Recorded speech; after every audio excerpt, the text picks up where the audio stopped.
And Lamont, not really. She is a wonderful writer. Just because everybody's unique and everybody's different in their styles and what they're writing, so just be respectful when you're listening to someone share their work. Okay? So since we're still waiting, does anybody want to go ahead and share maybe just a paragraph of their writing at this time? No? Just a Like paragraph. that right here. Okay, yeah. Kind of hard Lance. to. Okay, again, Anne Lamott. I think this was her first book. It's called Bird by Bird, and it's some instructions on writing and life. And I just want to read just a little blurb from her. She said, and she's an accomplished writer. She said, almost all good writing begins with terrible first efforts. That's true. You need to start somewhere. Start by getting something, anything, down on paper. A friend of mine said the first draft is the down draft. You just get it down. The second draft is the up draft. You fix it up. You try to say what you have to say more accurately. And a third draft is the dental draft, where you check every tooth to see if it's loose or cramped or decayed, or even, God help us, healthy. So I just love this writer, and she has just wonderful things to say. And one other thing she said, you know, when you're writing and all of these voices come into your head saying like, you can't write, you don't know what you're doing. She says, okay, she take those voices, drop each one into a jar. This is a metaphorical thing, into a jar, twist the lid on, and then watch them jump up and down, but you can't hear them because they're locked in a jar. So Sounds kind of sadistic, but Yeah. well, if you took it literally. It's yes. not literally. I know. I know. Sorry, I was making a joke. I know. So anyway, we're back again, and we've got Lance. Oh my gosh. Did everybody see these published Yeah, books? yeah, I saw Yeah, this one. yeah. He is published now, Yeah. so if you all have a chance, support him, because there might be a time that you go ahead and publish something and you would like your peer support, right? Yep. So yeah, absolutely, if you can, it's only $2.99 on Amazon, right? So you have to have Kindle, or can you do with the iPad, or? Yeah, I've had one. Yeah. Okay, awesome. And what a deal. Yeah. Plus, they come complete with color illustrations. They don't. Oh, they're not colored?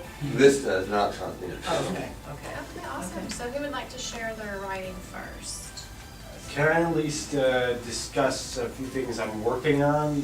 I mean, I haven't got the thing down yet, but, well, we have. the We've open, only got we got about 12 minutes, guys, so we're gonna Well, go. I think- Oh, God. I think we can go until Can we 1, go? and then, let's just do Okay, it, and then okay. just zip out of here at Okay. 1. So we got like a solid All right. 20, yeah. Okay, yeah. now, I've been running into a few blocks with Planet Hell, and not just the fact that I can't draw, but there's a few things I need to sort of sort out. Because I realize that I may or may not be copying Doom a bit too much, and I'm really working on a way to try and work around that, or I can't exactly make it a parody because it's not exactly putting a funny spin on it. So I'm doing research, I'm gonna try and find a way to make it a bit more unique. If I may interject a little bit here, you could always do, you don't have to use the word parody, almost do like a caricature, like over-exaggeration of all the tropes of a certain genre. Example, Sin City is a comic book that sort of not spoofs, but over-exaggerates a lot of the film noir, old like Twilight Zone tropes. So you could almost present it like that. How do you over-exaggerate Doom? Good question. I don't know, watch a lot of Arnold Schwarzenegger movies. No, but and- it's basically the top of bravado. There really isn't anywhere to go. well, So what do you think about his? I am actually kind of putting a funny spin on it by I'm just making the demons they fight not the least bit, horrifying, by making them goofy and stuff. All right, so it is kind of a parody. That's all right. okay, because I approve. Because I was wondering if you were going to try to do like a funny parody or just like a commentary on the genre or some of the tropes of Doom, particularly. because that affects how you write. And I love the noir, You know, noir I stuff. do. I know, That's, I know. that's what I'm trying to do with the thing that I'm working I'm on. also making some parodies of the over-the-top weapons, like the chainsaw flamethrower. 'cause- Yeah, that sounds silly. And there's gonna be a weapon that's gonna be kind of a parody of the BFG. Yeah. in a Oh, way. yeah. I think that could- Giant, It friendly just starts giant. telling like a The story. BFG. is- I think he is what I means look big at. freaking gun Yeah, that's what it Okay. means. Well, wait, just in one this second. context. Based on, wait, just one second, one Sorry. time. No, it's okay. Lucas, all right, we were talking about voice, like your writing having a specific voice. And Lucas has really nailed that sort of noir voice. And you read it with some people, but there's more people here. Do you mind sharing what you read? Okay. Now, Dawn is most likely a fan of this. Oh, yeah, Yeah, I liked it too. okay. We're all fans. I haven't heard it yet. It was the longest. So this is part of a book that I plan to write. It was the longest night of my life. I couldn't bear to take any more of the crap I've gone through all the semester. All the pain and suffering I've lived this whole time since I was 13. And not once was I left in peace since then. The room felt black and cold as I laid on the floor with the beer bottle in my hand, and it's not even empty, along with the pills I took a minute ago. After everything I went through today and even tonight, I didn't know what I had anymore. Everything I had thought would be good turned around and was gone forever. I never had anything to offer, not even to her. No matter how hard I believed someone would change me, it was all a lie. And now here I am, on the floor of my room with the door locked, with a beer bottle in my hand, waiting to die. I like that because it leaves a lot of unanswered questions. Yes. Yeah, Yeah. yeah. Makes Wow. you, and you can see Reminds It it. makes you wonder what happened to this. And you can feel it, reminds you're me- in Yeah, that room. that's a great noir trope, is it just kind of throws you into it. So Yeah. you're left That's wondering, true. well, A who's lot this of guy? How times did he they're get out here? of order, aren't I they? mean, Yeah. this is the prologue of the book. So All right. I like it. Can't wait. Reminds me a lot of Max. It made me Payne. think of a Just a minute. Spider-Man noir. Isn't it, I mean, you just Think feel of like Max you're Payne. in that room. Yeah. Yeah. So any suggestions for ideas, what you can throw at Lucas? No, not maybe? for that. Yeah. And the very first sentence, it was the longest night of my life. And Yeah. it's like you're just pulled right in. Yeah. There's no setup, it's just like, boom. Wow, very powerful. I'm excited to hear what's next. Yeah, yeah, Definitely. wow. Okay, okay, Start here, Dawn. okay, so I'm your designated reader? Yes. But anybody else? Wait, which one, the Valiant King? No, a 9-year-old. Okay, here we go. I'm telling you, Lance, you're amazing. This is the conclusion to this prequel. So this is very sad stuff. It's very intense and emotional. And Do you want to set everybody up for what's kind of going on at this part in the story? Mind if I go next? That'd be fine. All right. the king's just survived a major battle where he lost several of his great friends, and he had to kill his enemies, which was very hard for him to do. So he's kind of in a state of aftermath of that battle. So he's PTSD? not really. It's much more simple than that. So he's memorizing his father and his mother, who were pacifists, who were murdered a long time ago by the villains, and how he used to pick blackberries with his father. So he tells his queen and his son, I'm gonna go pick blackberries by myself, don't come with me. And he tells his bear guard, Sir Zeke, who's like his loyal protector and his best friend, stay in the castle, take the day off, I just swim by myself to pick berries myself. And the bear said, are you sure? There'd be danger even in that forest. And he said, no, there won't be any danger. I won't stray from the boundaries, I'll be okay. So then he goes to pick blackberries and he hears this screaming sound, and then here we are. Okay. He's by himself, no weapon. A 9-year-old red fox named Treadley was dodging countless clusters of trees as he was pursued by the ruthless Queen Cathide, along with Barkbait and 4 other wolves. They were each armed with bows and arrows as they trailed the young creature. Treadley continued to scream until he was halted by the trunk of a massive redwood tree. Cathide smirked as she and the others aimed their weapons at the fox. Seconds before Treadley would be killed, King Lyleton bravely stepped right in front of them, placing himself directly in front of the aimed arrows. As a reflex, the king reached for his blade, but then realized the peril of the situation as he recalled that he was unarmed.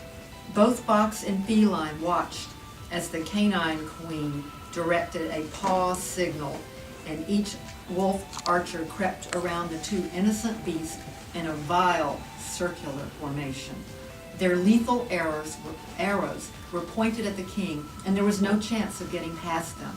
He then held out his paw in desperation and began to speak to the evil curs.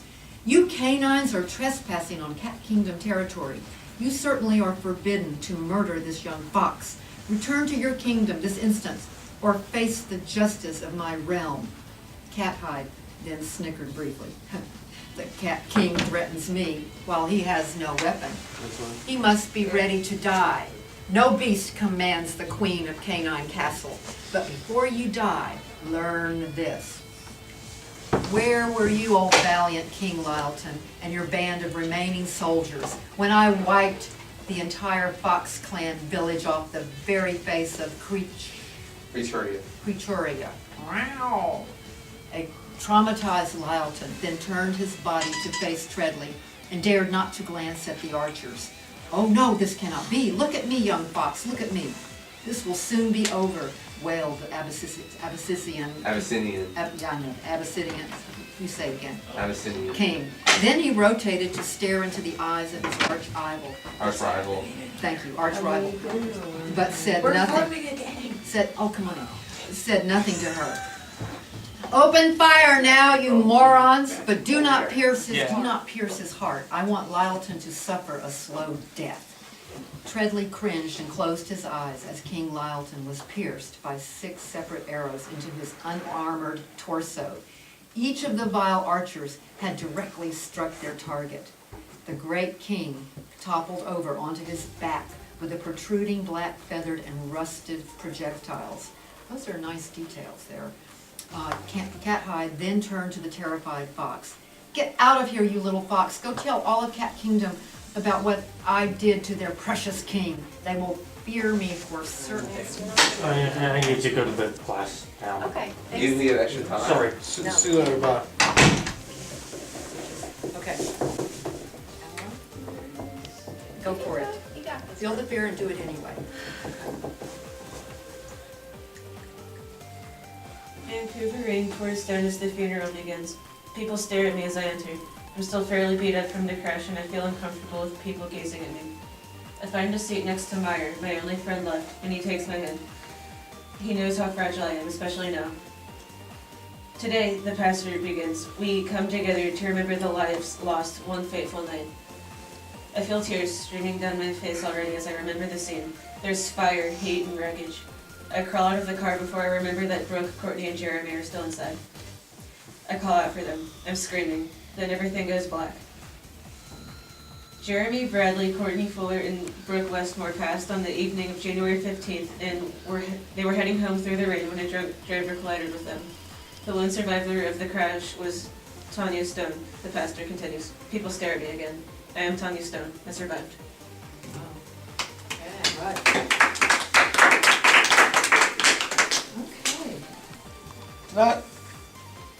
Not much, but if I did write something, it would be on my laptop. Okay, what genre would you pick, or what style or topics? Basically, actually, if I did write a book, it would be all about like famous like bands, famous musicians. Because I'm a music fanatic, I may or may not know about me, but that's actually true. Yeah, what's one of your favorite bands? Madness. Nice. They're a British they're a British band. Well, I've listened to some of their albums. I've listened to one of their album recently called Mad Not Mad and Keep Moving. It sounds like sounds like Wings of a Dove, Yesterday's Men. Actually they had a lot of hits, but they're still together. They're coming out the new album at the end of October, I think. And you've got an encyclopedic brain for bands. Yeah, not just bands, also soloists, solo musicians. So, right, music, amazing. Really neat. Okay, well, it's, what time do you have? 12:56, so we're about to. Yeah, I can't maybe read we'll just. anymore. Okay, Justin, do you wanna tell us what you were working on? Yeah, I'm actually working on some like fan fiction, like if like some of my favorite like heroes or something like met each other, like what would happen if like that like I what can would- give you some they tips for met, that. and like I some know. villains that they would be fighting, some stuff like that. Right. Awesome. And what were you gonna say? You have it like I actually have some tips for you if you want. Like, for example, what heroes are you conjoining together? Like, just a lot of different heroes from different franchises. Okay, name one. Well, I don't know. Like I've already written down like a bunch of stories. Okay, because when you're combining two characters together, you have to make sure they interact in ways that will be realistic according to their character. And there are Yeah, some yeah. characters you can't actually do that with. Yeah, Like, yeah, that's what I'm doing. So. So you have to make them interact in sort of a logical way, and don't make it so that they automatically become friends. You know. Yeah, I know. You try to see it from different perspectives, and if both those perspectives met. Mhm. Yeah.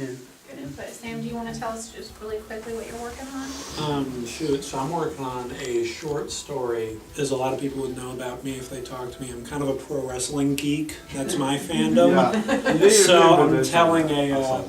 I'm writing like a short, like almost noir style story, but like in-ring storytelling. It'll be pretty interesting to read. It's one of those things where you have like the cigarette on the ashtray and Oh, the yeah. lights are real dim, so yeah. it'll be a fun one. Excited to hear. Noir wrestling. I'd be interested to Oh, hear that. just you wait. So now I can't finish that paragraph or No, something? it's over, we gotta go to class. Thank Yeah. you all so much. Yeah, We'll one more be here minute. again Thursday, okay? Thursday. If we get too much Thursday, bigger, we okay. may need to be in the bigger rooms.